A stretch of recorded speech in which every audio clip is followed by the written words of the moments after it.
So Pokemon tournaments are back. Well, sort of. Let me explain. So Pokemon will be starting again early in 2022. We'll start having championships. We'll start having hopefully League Cups and stuff like that. But there are a few caveats to what is going to happen for them to allow play. So let's get into it. So first we have the Pokemon TCG, we have Pokemon video games, Pokemon DX, and for the first time Pokemon Go. So that'll be interesting to see how that goes, especially during Worlds and stuff. It'll be awesome. Pokemon Go is a pretty good game. As already announced, some players will age up to the new season, so you know they're not stopping that age cap. If you're now of age to be in the Masters division, you will be going up, no different from any other year. All players who earned points in 2020, right when the pandemic happened, will still be able to transfer those points over into 2022, so you still have your points going for the championship, or not championship, but for Worlds, which is going to be in London this year, or 2022, so that's kind of exciting. So here's the part that is causing quite a stir. Players attending the Pokemon tournaments will be required to comply with COVID-19 policies, which mandate that all participants be vaccinated. So that right there is a problem in itself. I'm not against the vaccine. If you want the vaccine, you go get it. But I know there's a lot of people out there that play Pokemon that cannot get the vaccine because of their immune compromised or whatever it may be. The doctor does not recommend getting the vaccine. Also, it requires them all to be vaccinated. So what about Dallas Regionals, which is a huge regionals every year, or was every year? I actually played in it in January of 2020. It was my last Pokemon tournament for the last 2 years. What about that championship? What about that tournament? Is it going to be thrown away? Because I know here in Texas, it's against the law to require that and to ask about it. So if I walked up to a business right now and they're like, hey, you have to show that you're vaccinated, that is illegal. They cannot do that. That is invasion of privacy, and it is against the laws here in Texas, and it's a major thing here. And you know, we've been open for like a year or more here with no restrictions, no nothing, no mask mandates, no vaccination mandates, nothing like that, and everybody's been fine. So that is going to be a big thing. I'm kind of curious to see how they do that. Are they just going to cancel Dallas? Because that would be, in my opinion, a major waste, because just canceling a regionals because of the vaccination. I would have loved to have seen this be which mandates that all participants must shower the morning before the tournament, because I can tell you right now that is a much bigger problem in this community than this flu. But anyways, that's it. That is what it is. If you want the vaccine, go get it. It's your personal decision. It's your life. You do it.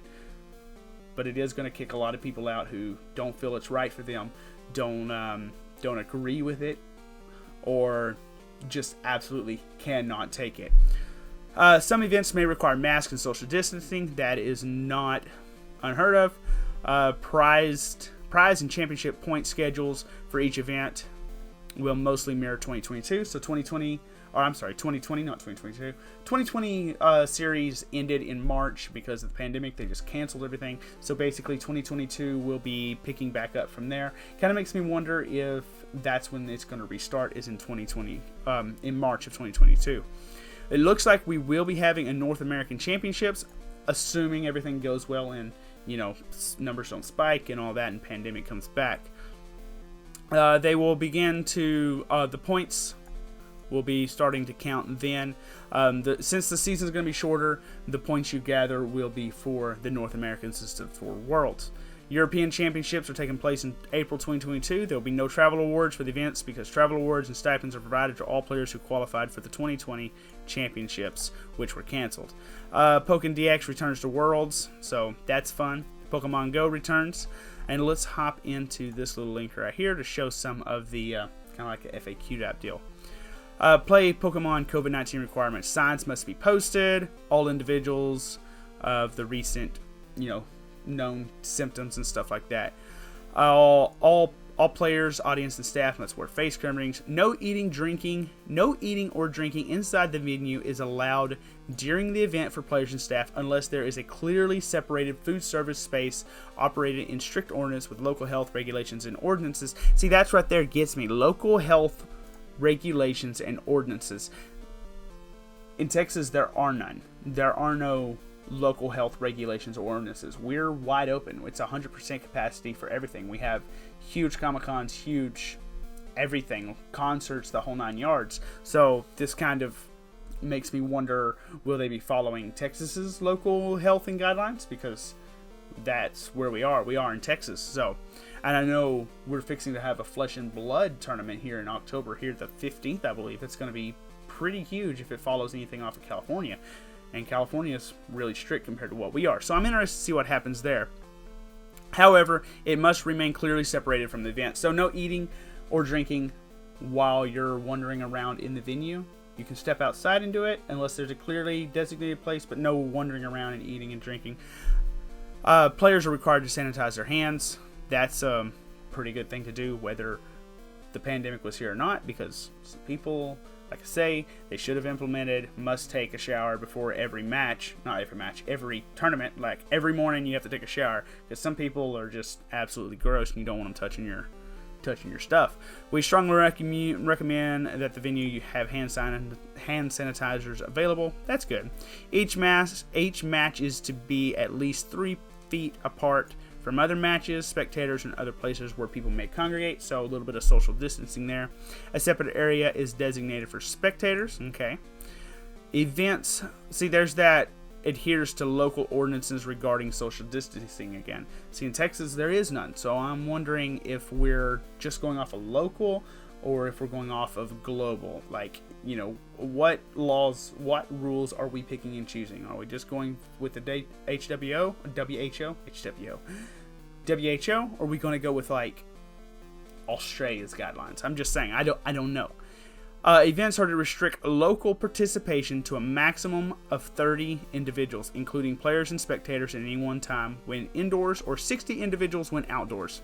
We're never having an outdoors tournament. Can you imagine the wind here in Texas just picking up and everybody's cards being blown across the venue?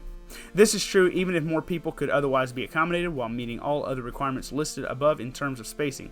Venue and event staff are not counted when determining whether or not the restriction is being met. Okay, so staff and venue people are not counted. That's good. So 30 players for a league cup, 60 players if you're outdoors, but mostly league challenges and stuff like that, it's going to be capped at 30 players. That's not bad.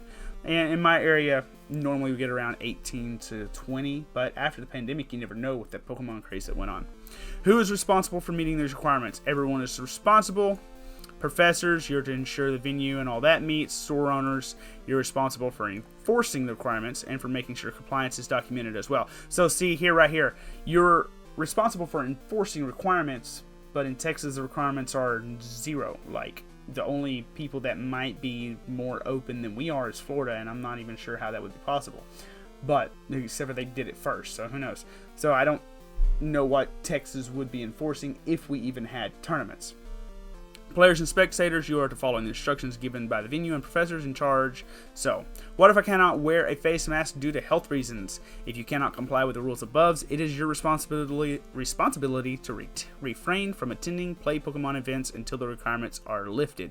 What about if we are in, you know, I guess the professors will probably be reporting it, so they'll probably want to, you know, they don't want a player reporting that it wasn't going on, so they'll probably be enforcing that. So I'm just saying, in Texas, it's not, you know, mandated, so I don't know. Just saying.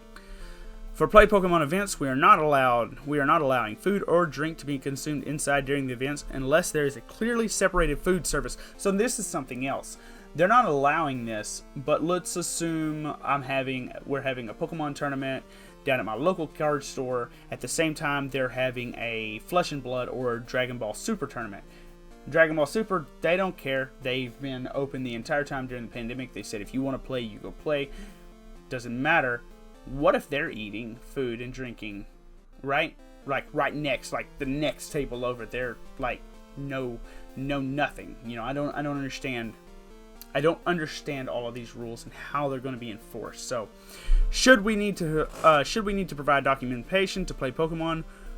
What would constitute sufficient documentation? Photos, video, or live stream footage of required signage, event space, notices of food requirements, or lack of availability.